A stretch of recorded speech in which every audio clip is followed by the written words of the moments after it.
So, good morning, let's start. Ladies and gentlemen, good morning. First of all, I hope you are very well after your travel, your transportation, TGV, and so on. I sincerely welcome you here in Dijon, the capital of Burgundy. I would like to warmly thank you for coming to such an exciting conference, ISF 2024. As presented yesterday by Laurent, our program chair here, the program of these 3 days is really rich with 6 keynote presentations, with 9 practitioner track presentation and around 400 presentations. So it is a very huge program. Thank you very much for this. For this conference, we had 555 registration, of which 240 new members. And this is very important. To you, our new members, I would like to warmly thank you for coming, and I hope you will stay with us for a long time. I would like to warmly also thank my colleagues of the organizing committee and program committees and other volunteers for their deep dedication and hard work. Thank you, Laurent. Thank you, George. Thank you, Spiros. Thank you, Pam. And thank you, Ying. To our sponsors, thank you also for being with us. Thank you very much for your continuing support, not only for this conference, but also to the IAF. I also would like really to thank the instructors, that is very important really, of the workshop of yesterday and the summer school of Saturday and yesterday too. They dedicated long time, hard work and effort and have delivered inspiring topics and innovative contents. Thank you to all of them. Now, I would like to give you some practical information to ease your stay here during these 3 days. Lunches and coffee breaks will be served just in front of us in the Grand Échezeau. You will see it really. And you will find there the booths, our sponsors, and there you can really connect, you can really talk and exchange and so on. Today also, you are warmly invited to attend the reception that will be offered to you by the mayor of Dijon at 6:30 today here in the venue in Chambertin Space. You will have sign to follow, and then it will be easier really to reach. There will be also a post tour on Thursday, 4th of July. If you want, and if you are interested in, please have a look to the IAF website for the description of the program, and also to HOVA. The program is the date for that, the cost, everything. So if you want to register, please just contact Pam or Ying, or both really, and no later than end of today, because we have some constraints from the travel agency. Finally, and before giving the floor to Laurent, the program chair here, I wish you a successful and fruitful conference and happy stay in Dijon and in Burgundy. Thank you very much.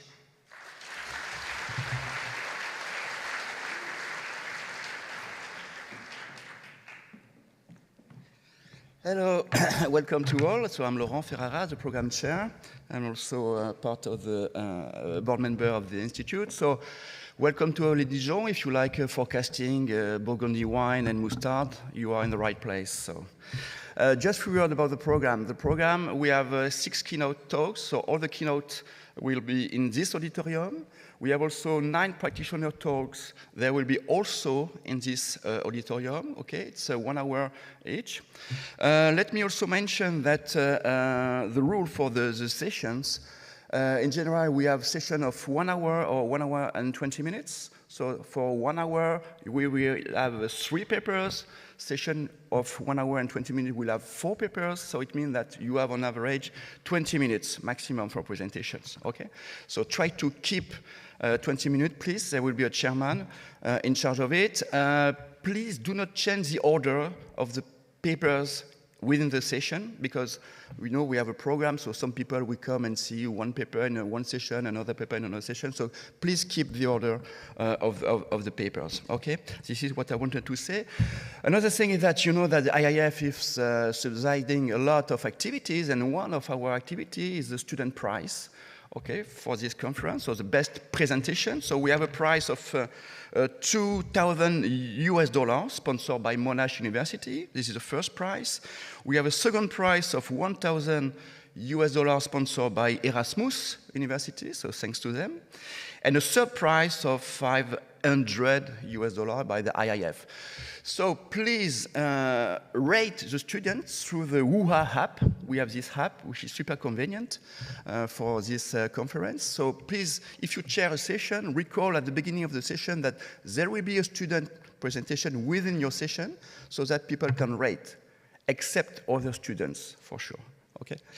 So thanks a lot for this. And without further ado, maybe I forgot some stuff. But in any case, I'm here. You will recognize me. If you have any question, please come and see me and ask your question. So let's move to the first keynote.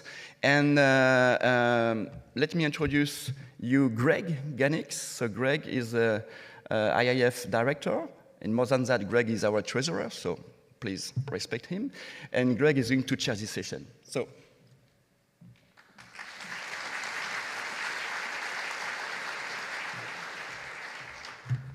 All right, welcome everyone. It is my great honor and pleasure to introduce our first keynote speaker at the ISF, Professor Frank Diebold. Professor Diebold is a renowned economist and a leading figure in the fields of econometrics, forecasting, and financial economics.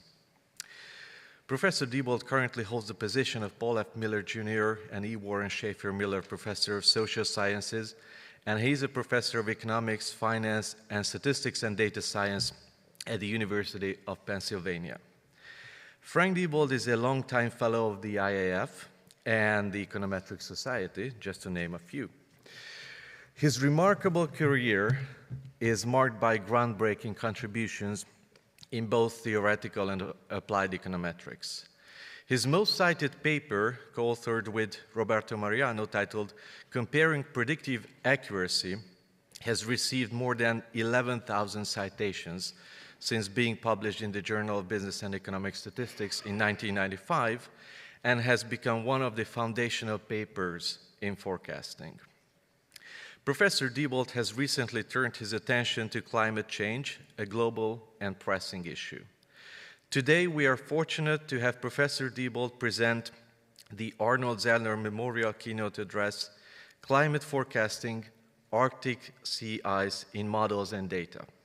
Please join me in welcoming Professor Diebold.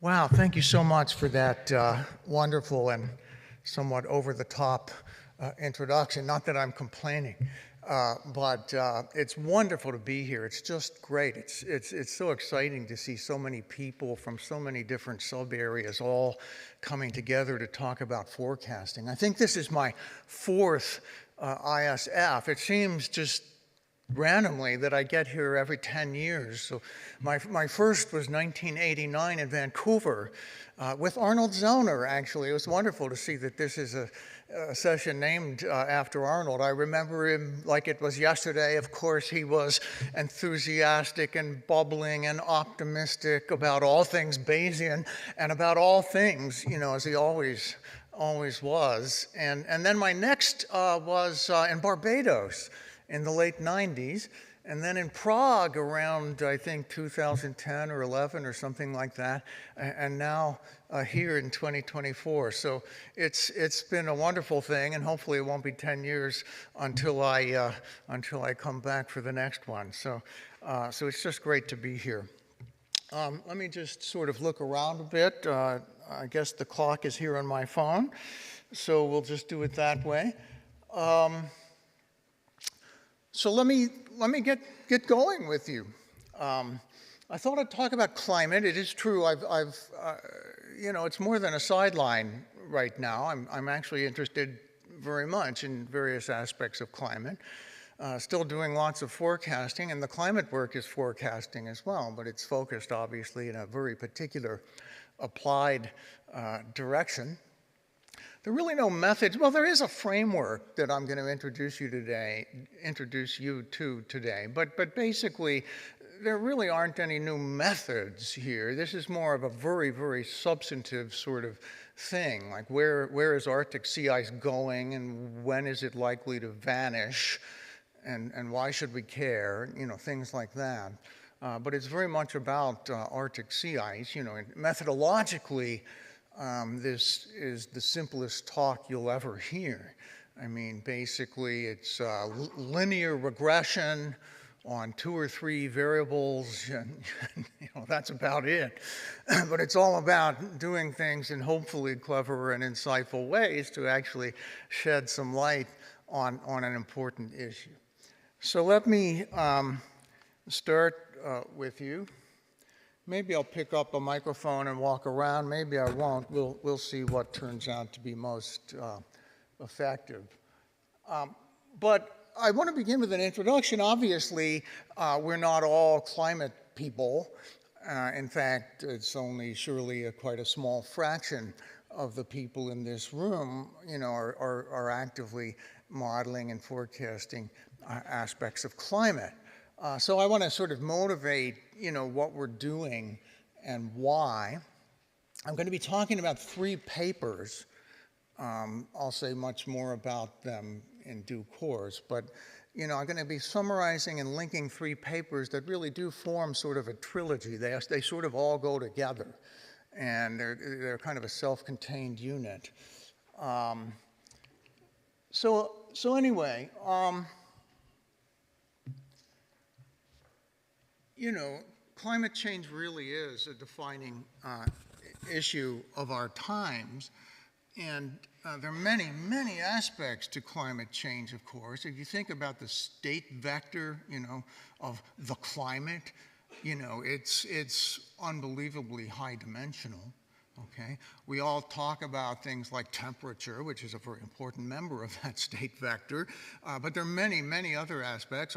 Arctic sea ice, of course, is one of them as well. So at any rate, the basic theme of the talk, though, is going to be that the sorts of things we all do, kind of stochastic, predictive modeling, you know, statistical, econometric modeling, has potentially a lot to offer climate science in many sub-areas of climate science, but certainly in terms of Arctic sea ice as well. And you might say, well, of course, but you know, surely they've been doing that for years. It's not true. Climate science is very deterministic, Newtonian, you know, solving systems of 10,000 continuous time, partial differential equations, but no error terms in there. We'll say more about that later. But the sorts of things we're good at is sort of predictive modeling, stochastic predictive modeling, quantifying forecast uncertainty, things like that. So that's certainly a theme of what we're going to do. And if you think about the sorts of things we're good at, more of the details of the things we're good at, I just wrote down a sort of random list there, but you know, we know a fair amount about modeling and predicting trends, seasonality, cycles, aspects of regime switching, which of course are all of these things are directly linked to aspects of climate, right? Long memory even, for sure. Structural change, you know, obviously. Climate change is all about that. You know, different aspects of nonlinearity, you know, making forecasts, evaluating forecasts, combining forecasts. You know, all these sorts of things are things that we sort of do, right? And traditional climate scientists do, but in different ways. And again, a big part of the message is that these things are complements, not substitutes. So, and most recently, of course, in econometrics, statistics, machine learning, all sorts of areas, you know, we're getting more into aspects of very high dimensionality. Again, the climate state vector is very high dimensional. Things like shrinkage and selection and ensemble averaging. I mentioned forecast combination a second ago, closely related to ensemble averaging, you know, different aspects of nonlinearity and network connectedness, things like that.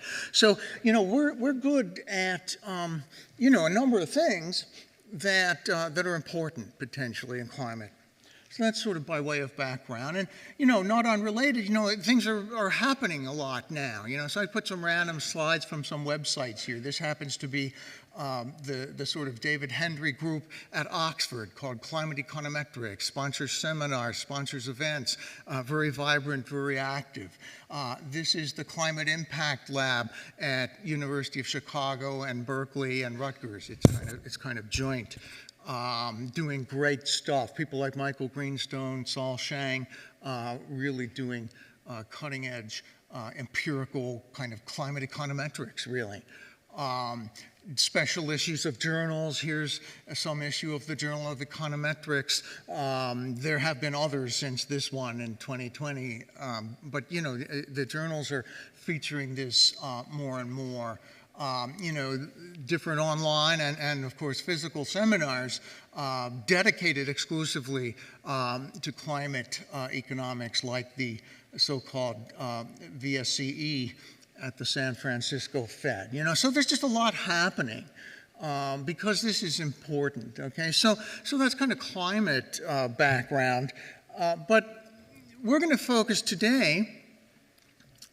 Of course, we do many things, but we're going to focus today on Arctic sea ice, which sounds maybe rather exotic or minor, you know, compared to the other sorts of climate-related issues and problems that you might hear about.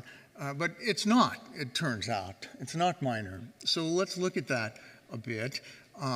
So just again, by way of background, this is the sort of standard circular kind of thing in terms of economies and climate interacting. So at the top there, you know, we've got, you know, the economy chugging along, right, and emitting greenhouse gases, CO2 and methane most notably, but there are others.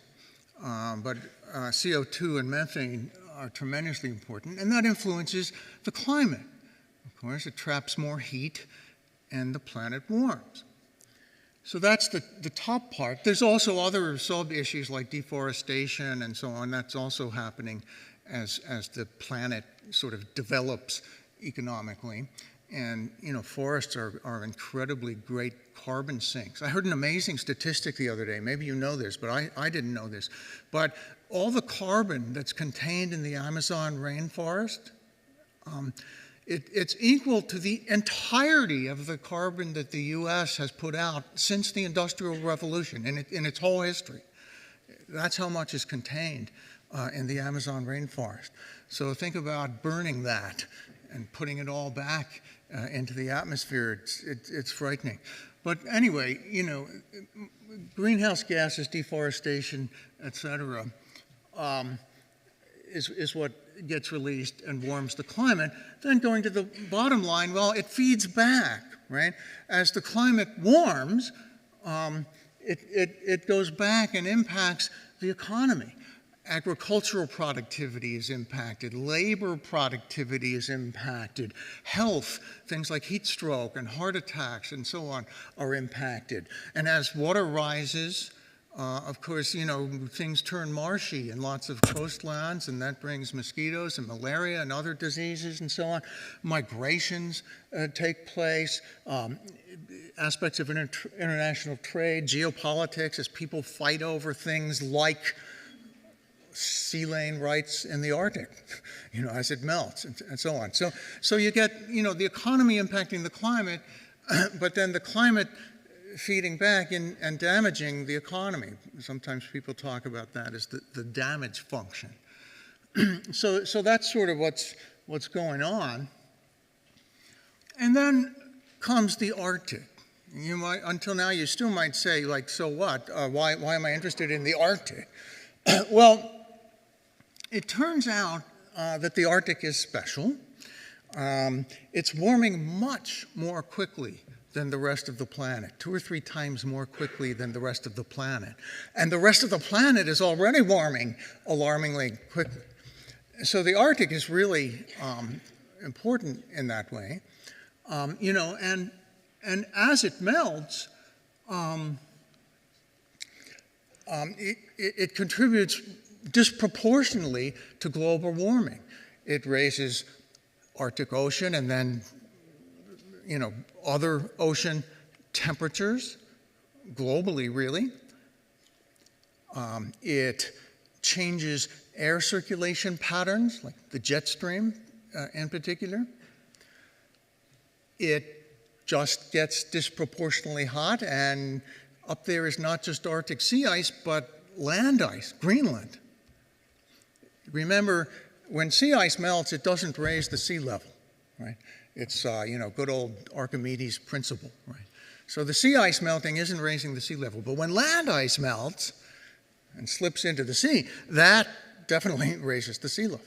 And the 2 key land ice patches are Greenland on the one hand, a huge block, and Antarctica on the other. We're not going to talk about Antarctica today, and we're really not going to talk about land ice at all, but I'm just mentioning it for a second.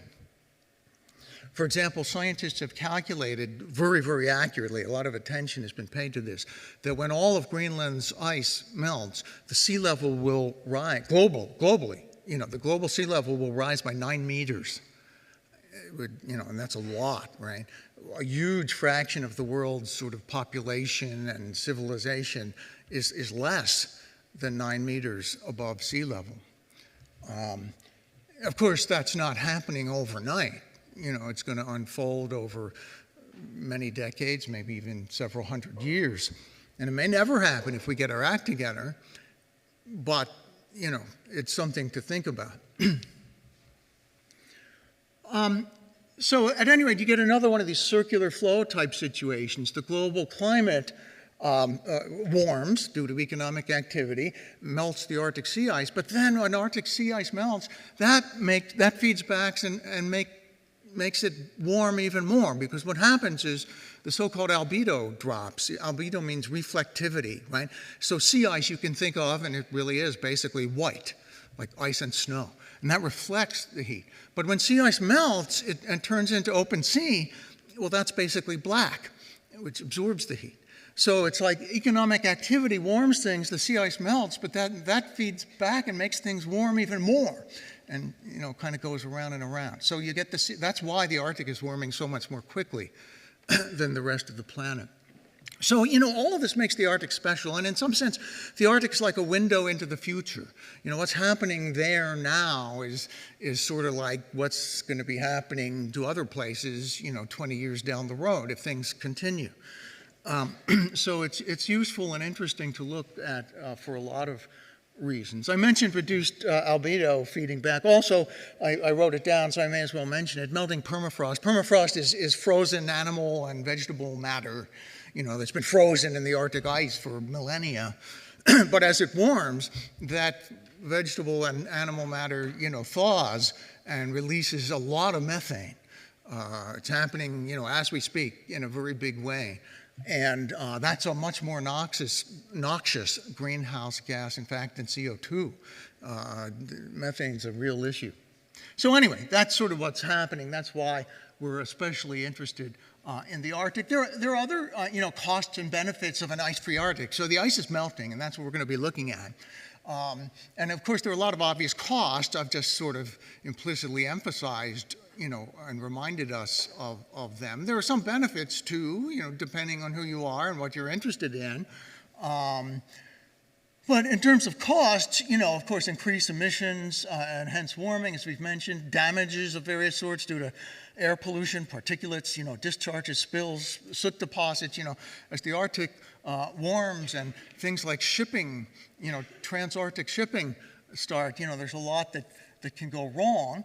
Again, from certain points of view, you might view some things as good. If you're into fossil fuels, well, maybe we'll discover more fossil fuels up there for sure. So you have some of that. But something that really is good, I mean, all else equal, is shipping. I mean, global, trade is really ultimately what drives global economic activity. It's all about, when you dig through all the financial and monetary things, it's about real, trade is what generates wealth. And once we have trans-Arctic shipping, if and when we have trans-Arctic shipping, it'll really cut, it'll literally cut the time and hence the cost of like Rotterdam to Tokyo in half, because you can go right over the Arctic.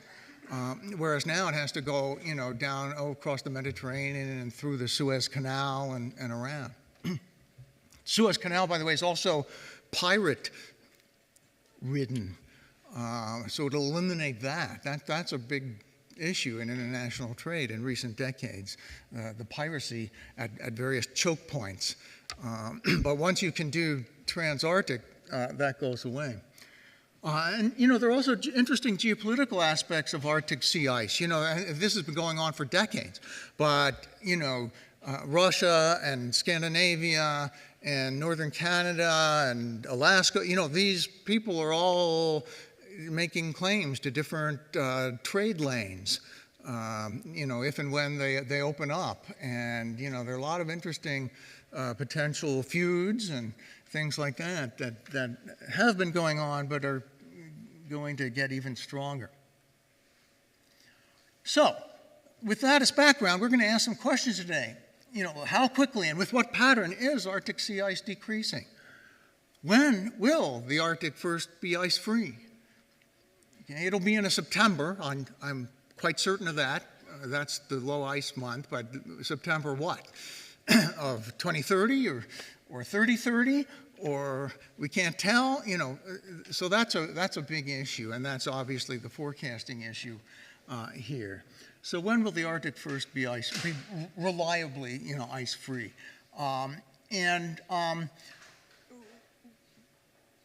We're going to develop econometric statistical, predictive stochastic models to address that question. Of course, climate scientists do it as well, again, very differently with very large-scale deterministic so-called climate models. How do their forecasts compare? Okay. We might just think about point forecast. Climate modelers basically only do point forecasts. Sometimes you'll see confidence intervals on their forecast, but they're not what we think of as confidence intervals. They're just different simulations coming from different initial conditions.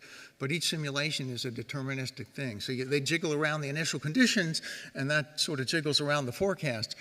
But there's no respecting of intrinsic uncertainty or parameter estimation uncertainty. They don't estimate them, they just calibrate them. Or model misspecification uncertainty, So, but at least for point forecast, we'll be able to compare our forecasts and the climate models. And of course, we as statisticians, econometricians, et cetera, can make confidence statements or whole density statements as well. So we want to see, though, what do we get and how does it compare with what the climate scientists get? And, can reduced form, econometric statistical modeling, complement climate science? And I already alluded to the fact that the answer is going to be yes, and that's sort of an important theme. So I mentioned that there's going to be 3 papers.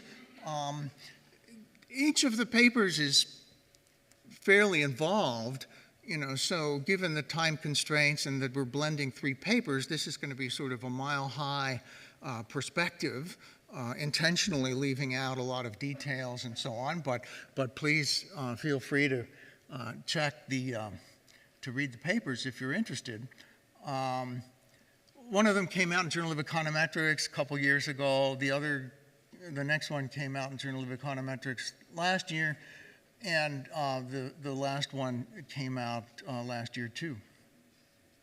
It was funny, I just through total good luck, this has never happened to me, but the last paper was sort of accepted almost instantly, And I was almost like, no, not so quick. I wanted to go, I was going to be presenting this paper in 2024, but now all of a sudden it got published too quickly. But so that's why this trilogy is sort of finished. It's offline, but now it's the right time to look at the whole thing and how it fits together. So actually, I neglected to mention, but it's important. So let's go back to number one. What is number one about? It's about data-based versus model-based Arctic sea ice forecast. By data-based, I mean statistical, econometric, the sorts of things we do. By model-based, I mean climate model, large-scale, deterministic climate science, geophysical climate models. Okay, that's what that paper does. It compares the forecasts. And if you haven't seen the paper, I hope you haven't, because that would be anticlimactic when I show you the results. But the forecasts are wildly different. Okay, and the second paper is to sort of say, well, the forecasts are so different, so let's take a closer look at the econometric statistical forecast. Let's just do them and really drill down, though, and assess all sorts of robustness. Do a variety of different things. And I'll show you what those things are. But that's what number two does. It sort of enlarges the information set on which the statistical and econometric forecasts are based by doing things like different sorts of trend models, or different measures of Arctic sea ice, or different measures of greenhouse gas emissions, or different this and different that. So that's what the second paper does. And it turns out that the econometric statistical results are incredibly robust. I mean, it's really quite amazing. So it sort of winds up enhancing our confidence in the econometric statistical results, which again differ a lot from the climate science results. So then the third paper sort of says, well, okay, so what's wrong? What's going wrong then with the climate science? If the problem is, if it's the climate science models that are kind of wrong, if you will, why? What's going on? Okay, so that's what the third paper tries to answer. So let's go then to the first paper, again comparing, fitting some trivially simple statistical econometric models, using them to get forecasts, seeing what they look like, and comparing them to climate models. Okay, so the data, this is all just totally standard. Okay, we're using monthly data here. That's the monthly average of daily sea ice extent. I'll define sea ice extent formally on the next page, but it's basically it's roughly just the area of the Arctic that's covered by ice. Like, what's the extent of the sea ice? There's some details, but at any rate, that's what it is. And in this paper, we look at sea ice extent. In the second paper, where we check robustness, we're also going to look directly at area or thickness, other measures. But extent is totally typical. Extent and area are the biggies, the big ones. Sea ice people are constantly look at extent. And again, we're going to fit a particular trend model that we think is a little bit clever. We call it a shadow ice model. It's patterned after financial econometric models of shadow interest rates that monetary economists use to think about the real interest rates can't go negative, but you can ask yourself, well, if they could, where would they be? And that can be an interesting thing for thinking about monetary policy and so on. Well, this is going to be just like that. Sea ice can't go negative. The most that can happen is it all melts and then there's zero. But we can think about the thermal state of the Arctic more generally and imagine that the ice could go negative, and what would that mean? And so we'll see how that all works. But it's going to be a single equation model with a very, very simple quadratic trend, seasonality, of course, dynamics, of course, stochastic shocks, at least for us, of course, just basically a regression model. So that's what we're going to do, and then we're going to compare it to the leading climate model. CMIP is a coupled model intercomparison project. This is what the climate people all do to assess and compare their models. There are about 50 or so models around the world at leading research centers that go into the CMIP. This paper was CMIP 5. Now we're on CMIP 6. So that's another robustness check we'll do. We'll compare the results here on CMIP5, the CMIP5 models to the very latest vintage of models in CMIP6.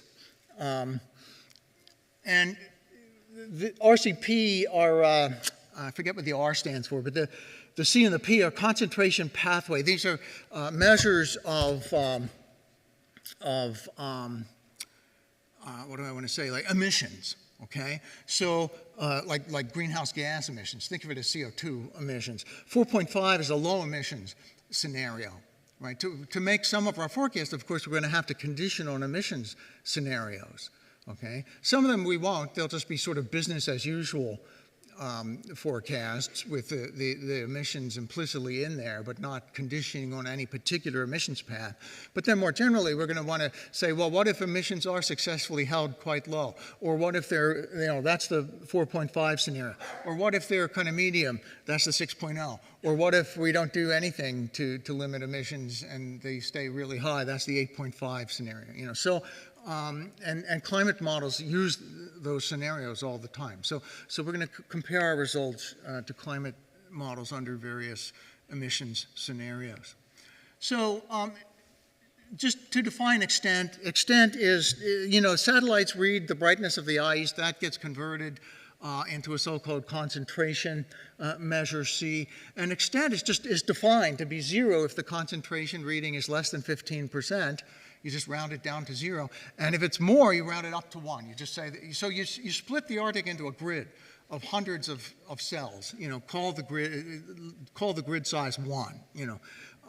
With no loss of generality. And then you do what I say here. That's how extent is gotten. Okay. Area is a little different. We'll do area in a second. But this is the biggest, most popular measure, actually, of sea ice. So the idea is like, if you think of the Arctic sea ice as like a Swiss cheese, with holes in it, okay? The extent ignores the holes. It's just, what's the whole area of the slice of cheese? There may be some holes in it, but you don't worry about it, okay? Area subtracts out the holes. And there are pros and cons of extent versus area. Anyway, oh my. Oh my, that's not good. Well, let me just tell you in words something went wrong with the mathematics here. So we're going to define something called shadow sea ice, or shadow sea ice extent. That's the top line, which is showing correctly.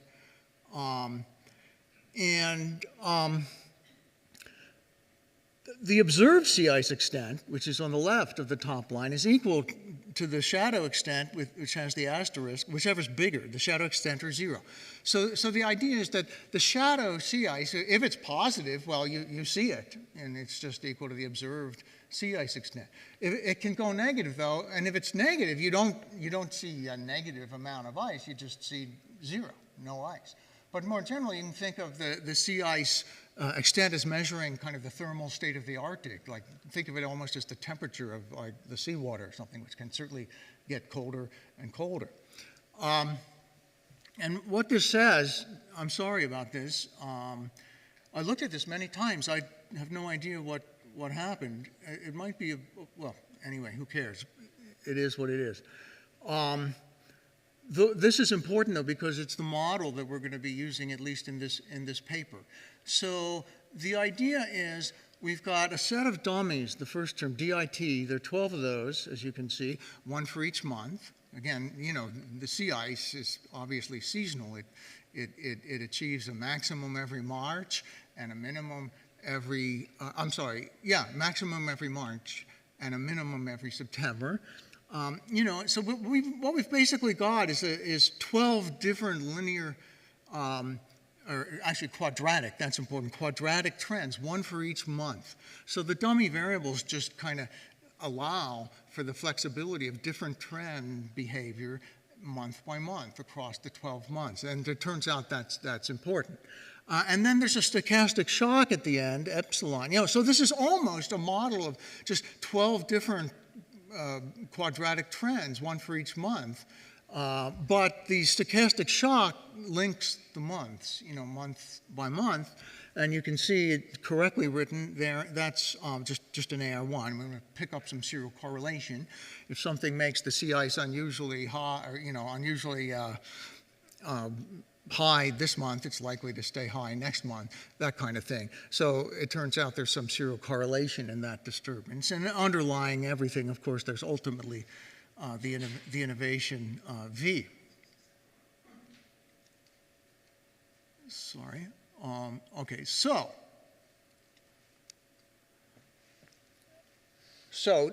again, we're going to keep this, 5 miles high. Let's just go right to the forecast. We're going to look at September. September every year is when Arctic sea ice achieves its minimum. You might wonder why. September's not the hottest month. July is up in the Arctic. But the ice still, August is still hot and the ice melts more. And September's also pretty hot and the ice melts more. And, it achieves its minimum in September. And then in October, November, it starts getting colder and colder again and the ice thickens up. So it winds up having its minimum in September and its maximum in March. But, we're interested in vanishing sea ice. So so we're just going to focus on September. The history is in black there. Okay, this paper was, the data set for this paper was pulled around 2020. So the history is in black. That is the Arctic sea ice extent historically going back to the mid-70s, which is when the so-called satellite era began. That's when the satellites actually started to take sea ice measurements. So you can see it. You can see the gentle curvature. You really do need quadratic trend. And of course, in the paper, there's a lot of analysis of this. But you can see the gentle curvature come, and the quadratic is picking that up. And then you just extrapolate that, and you can get confidence intervals and so on. But you see it's projected to hit 0 in the early 2040s, and nobody worries about 0. Actually, that would be called that's called IFA, ice-free Arctic, 0 sea ice. But routinely people look at 1 million square kilometers, 1 on that scale. Because that's when the Arctic isn't totally melted, but it's certainly navigable, just a little ice, here and there. So that's called NIFA, near ice-free Arctic. So NIFA is at 1 million square kilometers. And you see, if you just go over here, go over to the forecast, that's projected to happen around 2038 or 2037, something like that. I don't know if that's sooner than you thought or later than you thought, or maybe you never thought about it, but it's pretty soon. 15 years from now, we're projecting an ice-free September. Over there is what the mean climate, the mean across all the CMIP5 models, climate forecast. Under the high emissions 8.5 scenario, that's the one at the bottom because the ice melts faster under high emissions, or the, I can't quite read it, is it 6.0 scenario in the middle in yellow, or the 4.5 scenario in blue? But you can see no matter what, the climate models are just melting much more slowly. It's almost as if, it's hard to get inside them, and they don't actually do this, but it's almost as if they're imposing a sort of soft landing, like an exponential decay. And in fact, when we started modeling this, we didn't know anything about the climate models, but we were thinking about doing the climate models in logs, because we know the ice couldn't go negative, but then we thought, no, that's not really necessarily the right way to do it, and that's how we wound up with the shadow ice model. You let it just crash into 0. No reason why that can't happen. And shadow ice then just goes negative.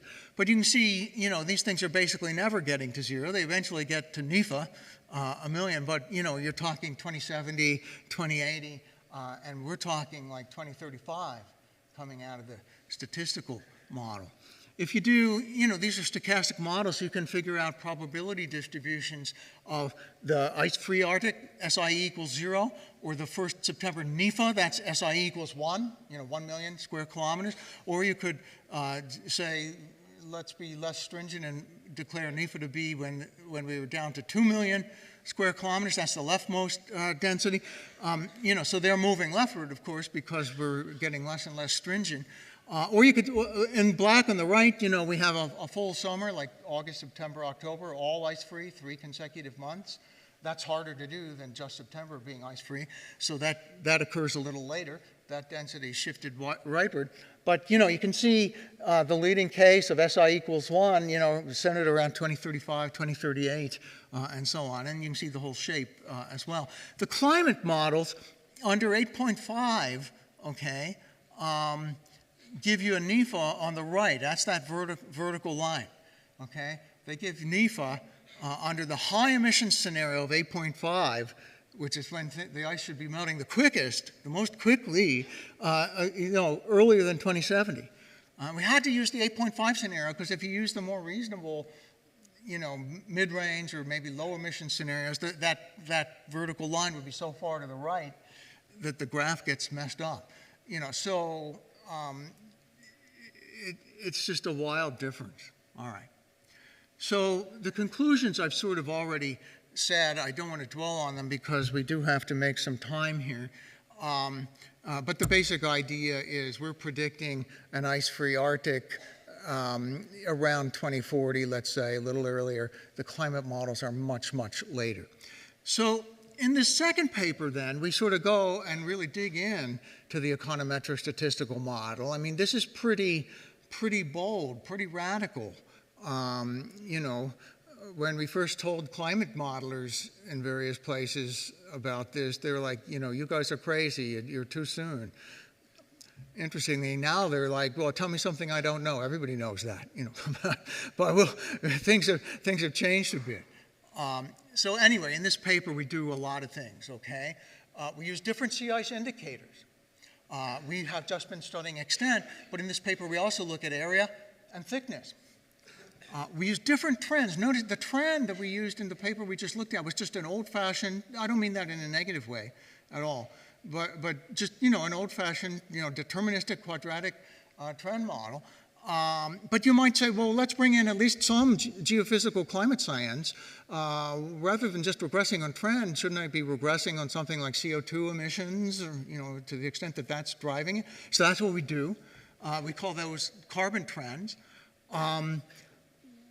We're going to, since we have multiple measures of ice now, we can do bivariate instead of just univariate models, like, or a trivariate model. But what if we model area and extent together, or area and thickness together?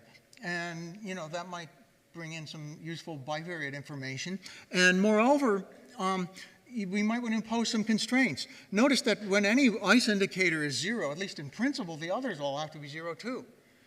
If the area of the ice is 0, well, then the extent is also 0 and the thickness is 0. There's no ice, right?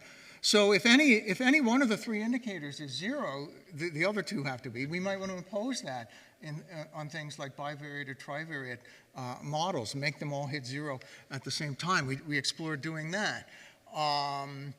Other variations, different greenhouse gas measures. We've been looking at emissions, but atmospheric concentration is also a very, very important and in certain respects, I think, superior measure.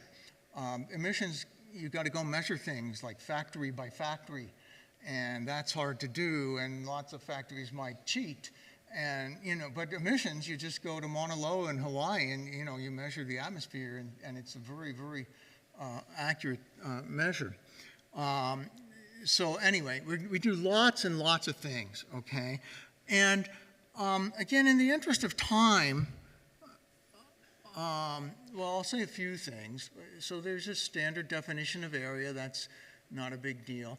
All right, now these are just trends of sea ice area. Okay, we're going to emphasize area now on CO2 emissions. So these are the so-called carbon trends as opposed to polynomial, just generic polynomial time trends. We're actually bringing in emissions. And you can see how incredibly linear they are.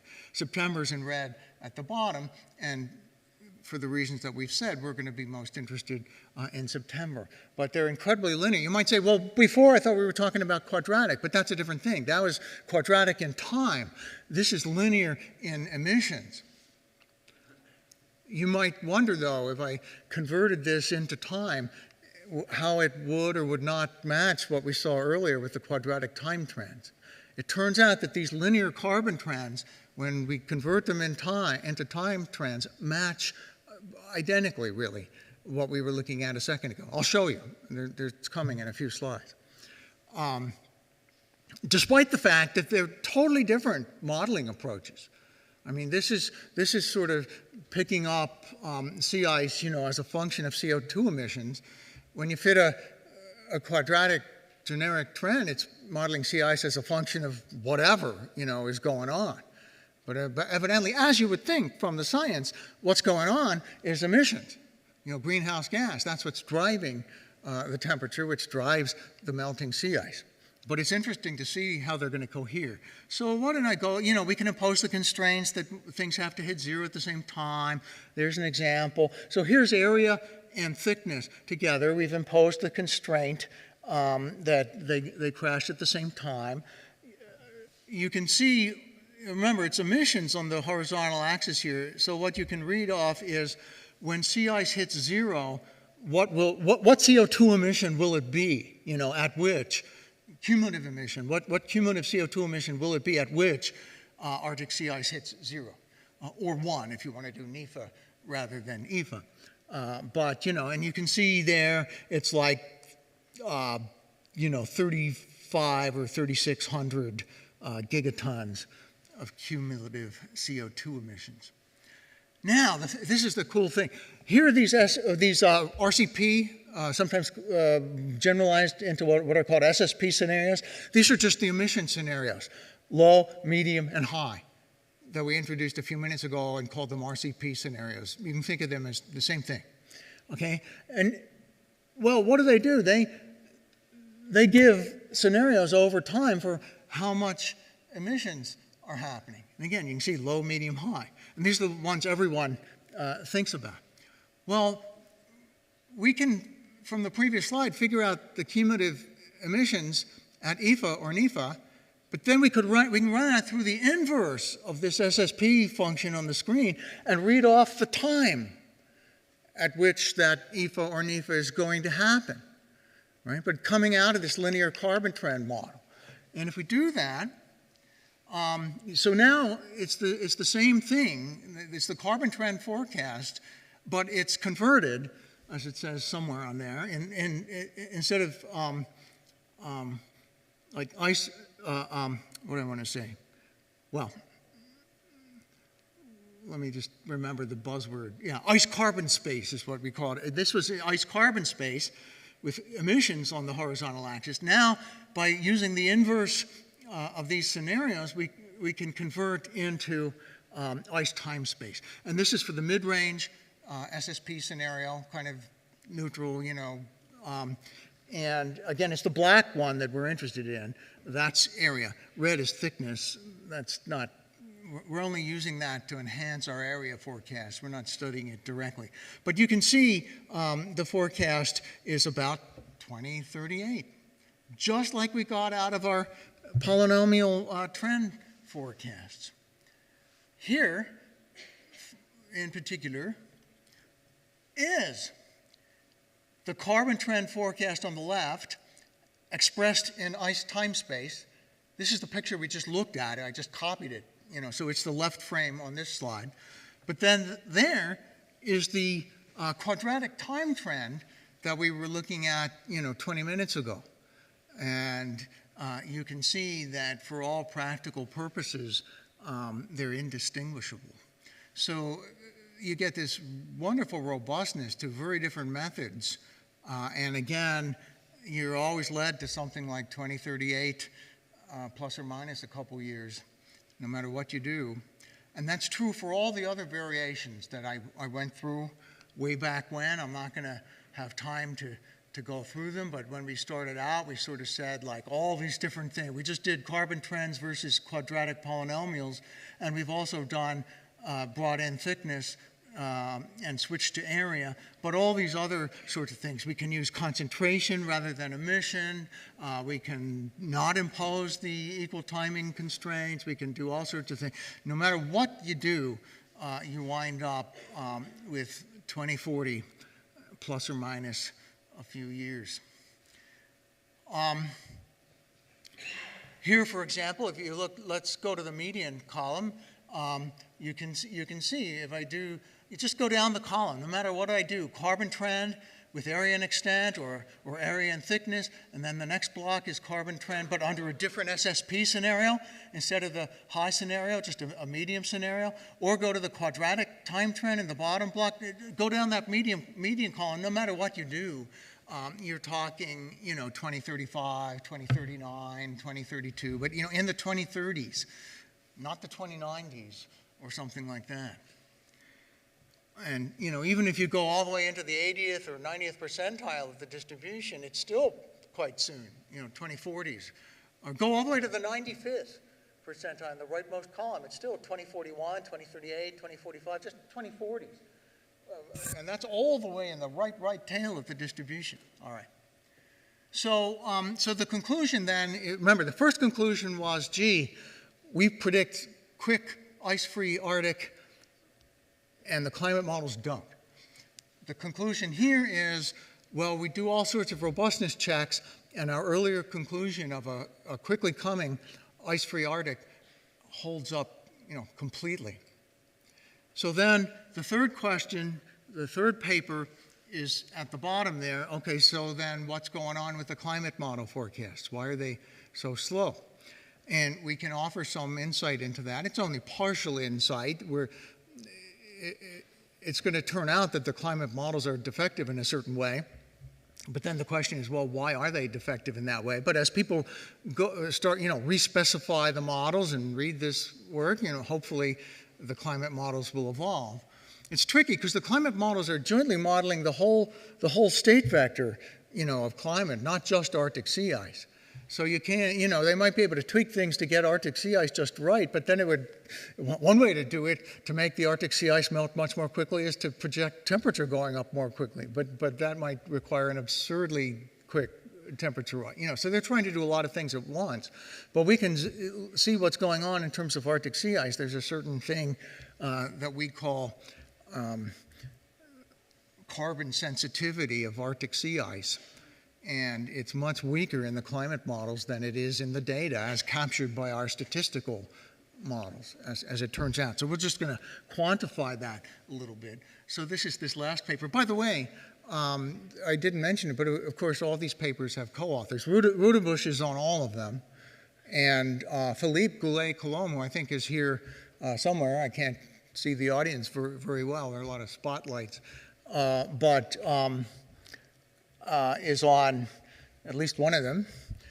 And Max Goebel, so Philippe's at UQAM in Montreal. Max Goebel is at Bocconi. And Boyan Zhang is also on one of them. He's now a researcher at Amazon. So some great Penn students from previous days. Actually, Rudebush and I were Penn students, now that I think about it, in previous days. Oh my God, half a century ago. But all this work is by Penn people. Okay, so what do I want to say? Okay, we're going to also do another robustness check here. We're going to move from the CMIP5 models to the CMIP6 models. All the bizarrely slow forecast from the climate models were all CMIP5 models. There's a new vintage of models. We're up to CMIP6 at the moment, and that just came online fairly recently, but now it's online. So we've seen a regression like the one at the bottom several times, right? That's our climate trend regression. Remember, we moved from polynomial trend to climate trend. We're just regressing a measure of ice, like area on the left there, on CO2, a measure of CO2 emissions or concentration. And our basic setup was and still will be area on emissions.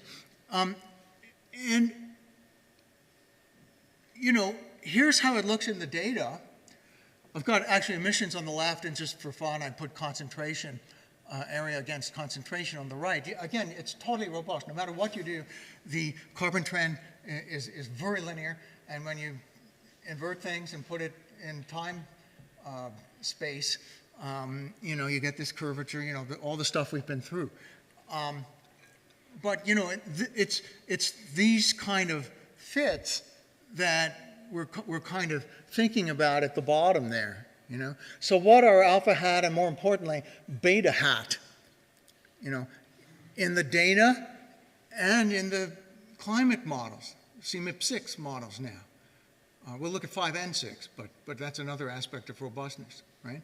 And, you know, beta is sort of what measures the sensitivity of the ice in the data to emissions, and also in simulations from models, you can fit this kind of regression and look at beta hat to see, you know, in whatever model we're looking at, you know, how sensitive is the simulated sea ice area to emissions. And again, what we're going to want to do is compare the model beta hat, if you will, to the data beta hat. And just, you know, some statistics here. But I mean, well, the key thing is, of course, beta hat, which is the second thing, is negative. You know, when emissions go up, sea ice goes down. And the main thing is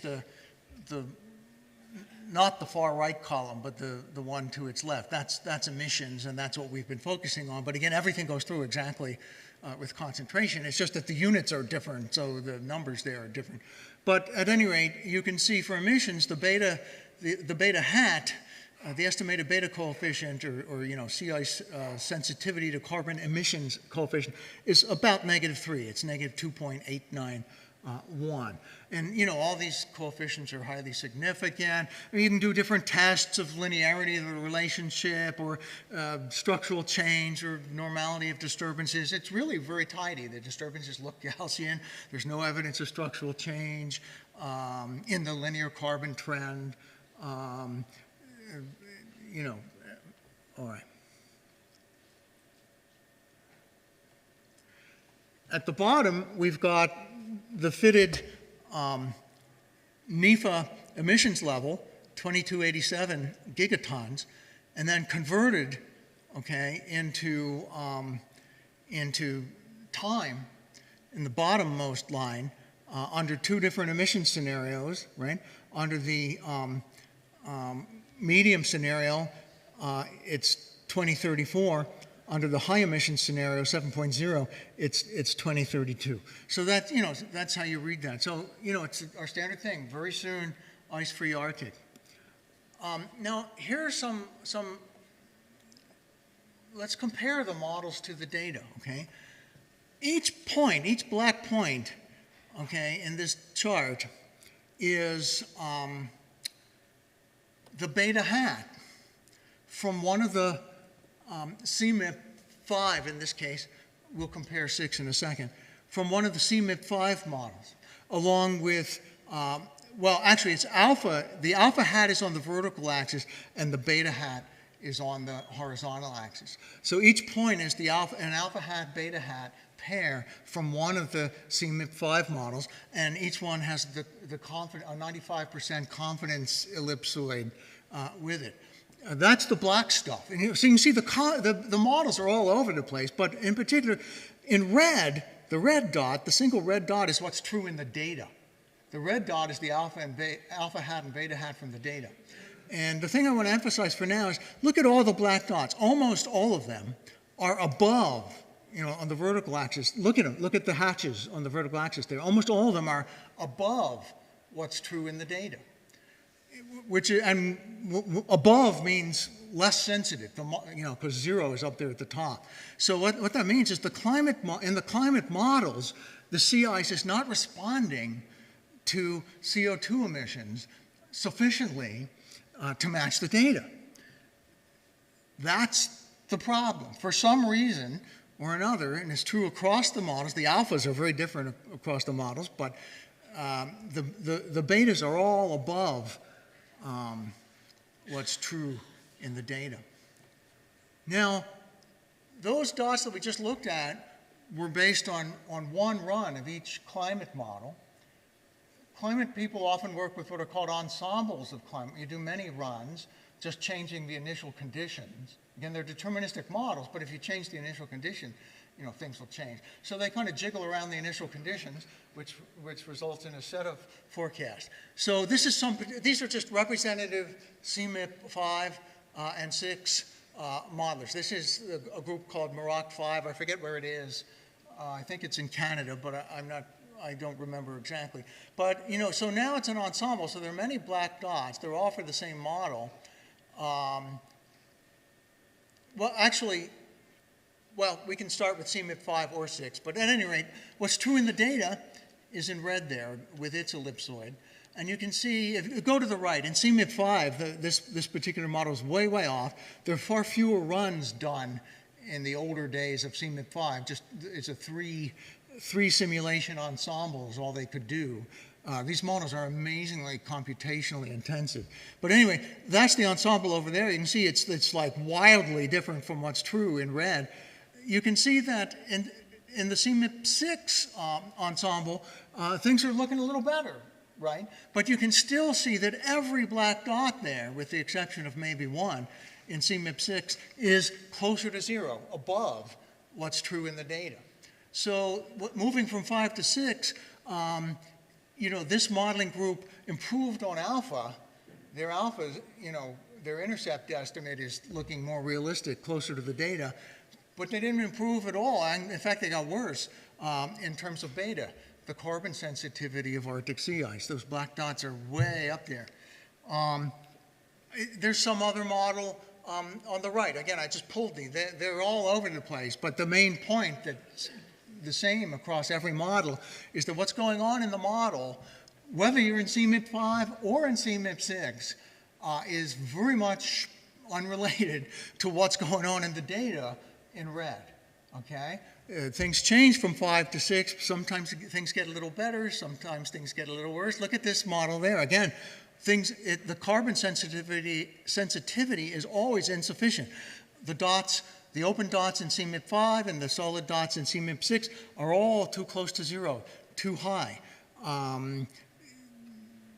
You know, in terms of the intercepts, the alphas, in CMIP 5, they tended to be too far to the right. In CMIP 6, they've overcompensated, and now they're too far to the left. But again, what's true, and I could show you 30 or 40 of these pictures, one for each modeler, is that what's going on in the model in CMIP 5 and 6 has very little to do with what's happening in the data. And there's no systematic evidence of improvement going from CMIP 5 to CMIP 6. Here, in fact, is CMIP 5 versus CMIP 6. You know, if we do every run in every ensemble of every modeling group and look at what's true in the model versus the data, in terms of the median, say in this slide, you can see that it's a positive number. That means the way this is set up there, that means that the models are insufficiently sensitive to emissions. And you know, they're highly statistically significantly different from 0. You know, the models are significantly missing the data. But if you look at 5 versus 6, and relative to that sort of standard error over there, you can see that there's really no difference between CMIP 5 and CMIP 6. So the models might have improved in some dimensions moving from 5 to 6, but Arctic sea ice and carbon sensitivity of Arctic sea ice is not one of those dimensions. So the conclusion there is what we've already said. We've in some sense pinpointed or brought into some sharper resolution what it is about the models that is leading to their not forecasting an ice-free Arctic quickly enough or soon enough. They were saying, you know, 100 years till the Arctic's ice-free. Well, it turns out that the carbon sensitivity of Arctic sea ice in those models doesn't match what's going on in the data. And therefore, the models predict a much slower melting of the Arctic than we do, because our models are driven directly by the data. So that's the conclusion. And then the grand conclusion, and this is the last slide, so I think maybe we're a minute over or something, but the grand conclusion is that really, I think you can see throughout this, the statistical econometric stochastic predictive models on the one hand, and actually the geophysical climate science models are complements rather than substitutes. There's a lot going on in the climate models that's good and embodies a lot of the best science. But there's also a lot that they miss, and that's what's picked up by the more statistical predictive models. And of course, there are a lot of things you can do with that. One thing that I've emphasized is just generate forecasts from the statistical models that are arguably superior. Okay, they maintain much better fidelity to the relevant aspects of the data. But maybe you're a climate model person and you just want to sort of calibrate your climate model. Well, the first thing you do here, let's say, is go look at the carbon sensitivity of sea ice in your model and see what it is. And here we have what it is in the data and what's driving it, what might need tweaking or tuning. And you know, along the road to that kind of long run, you know, there may be a good scope for blending, of course, forecasts from statistical and climate models.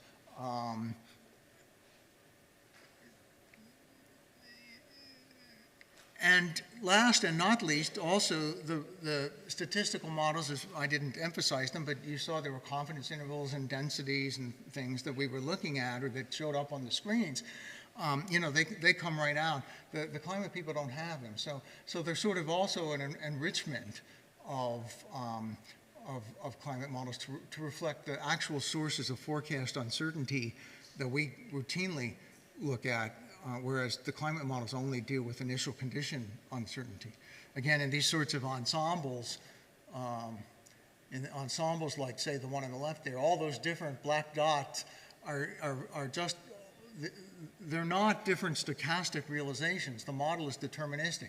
It's just that the model's being solved for different initial conditions, okay? But you give a model the same initial condition, it'll always generate exactly the same trajectory.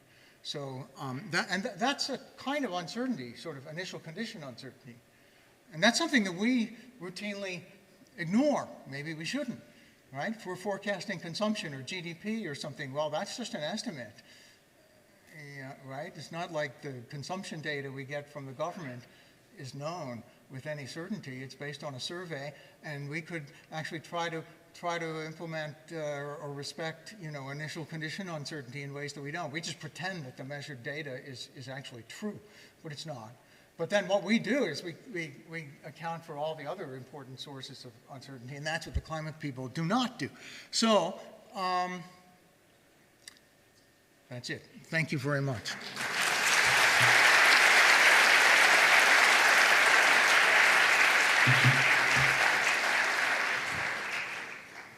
All right, so wonderful. Thank you so much, Frank, for the illuminating talk. I'm afraid we don't have any time for questions now. However, you're going to be here at the IIF, so you know, if you have any questions, I'm sure Frank is going to be happy to talk to you. Thank you so much. I'd be happy to talk to anybody about anything. That's fine. Thank you so much again.